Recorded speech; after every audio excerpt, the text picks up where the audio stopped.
இன்றைக்கு அநேகருடைய கேள்வி என்னன்னா, எல்லாம் நன்மைக்கு எதுவா நடக்கிறதுன்னு சொல்றீங்க, தேவன் என்னை ஆசீர்வதிப்பாருன்னு சொல்றீங்க, ஆனா எங்க சார் என் வாழ்க்கையில நன்மை, எங்க என் வாழ்க்கையில ஆசீர்வாதம்? எவ்வளவு நாட்கள் நான் காத்திருந்து நான் சோர்ந்து போயிட்டேன், என் ஜபத்துல சோர்ந்து போயிட்டேன், எங்க என் ஆசீர்வாதம்?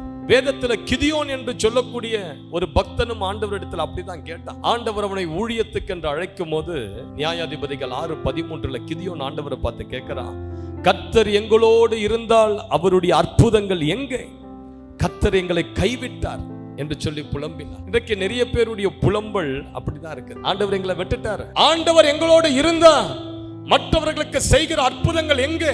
இஸ்ரவேல் ஜனங்கள் அப்படிதான் புலம்பிக்கிட்டு இருந்தாங்க. எங்கள் பிதாக்களுக்கு ஆண்டவர் ஏராளமான அற்புதங்களை எகிப்தில செய்தார்னு கேள்விப்படுகிறோம். 10 வாதைகளால் எகிப்த துண்டங்களாக்கி, கண்மலையை பிளந்து தண்ணீரை கொண்டு வந்து, செங்கடலை பிளந்து உளையான தரை வழியாக ஜனங்களை நடத்தி, வானத்தின் மன்னாவால் போஷித்து, கீழ்காற்றை அனுப்பி காடைகளை கொண்டு வந்து ஜனங்களுக்கு இறைச்சியை கொடுத்த அந்த தேவன் எங்கே? பகலிலே மேக ஸ்தம்பமாகவும் இரவில் அக்கினி ஸ்தம்பமாகவும் இஸ்ரவேல் ஜனங்களுடைய 40 ஆண்டு காலங்கள் அற்புத அடையாளங்களை வெளிப்படுத்தின தேவன் இப்பொழுது எங்கள் வாழ்க்கையில எங்கே?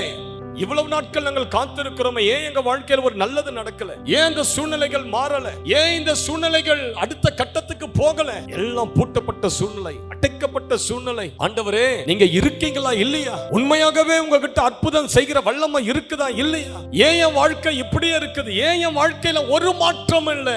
என் வீட்டுல என் பிள்ளைகள் வாழ்க்கையில ஒரு மாற்றமும் இல்லை அப்படின்னு சொல்லி நீங்கள் ஆண்டவரை பார்த்து கேட்டால் ஆண்டவர் என்ன பதில் சொல்லுவார் தெரியுமா? ஏசாயா 55:8 உங்களுக்கு பதிலாக சொல்லுவார், என் நினைவுகள் உங்கள் நினைவுகள் அல்ல, உங்கள் வழிகளும் என் வழிகள் அல்ல. ஹல்லேலூயா.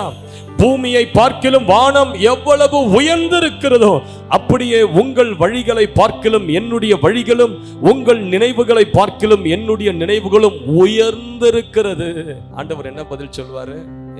உன் வழி வேற, நான் வச்சிருக்கிற வழி வேற, நீ யோசிக்கிறது வேற, என்னுடைய யோசனைகள் வேற. என்னுடைய யோசனை எப்படி இருக்குது? உயர்ந்தது. உன்னை குறித்ததான தேவன் வைத்த திட்டம் என்ன? உயர்ந்த திட்டங்களை கர்த்தர் வைத்திருக்கிறார்.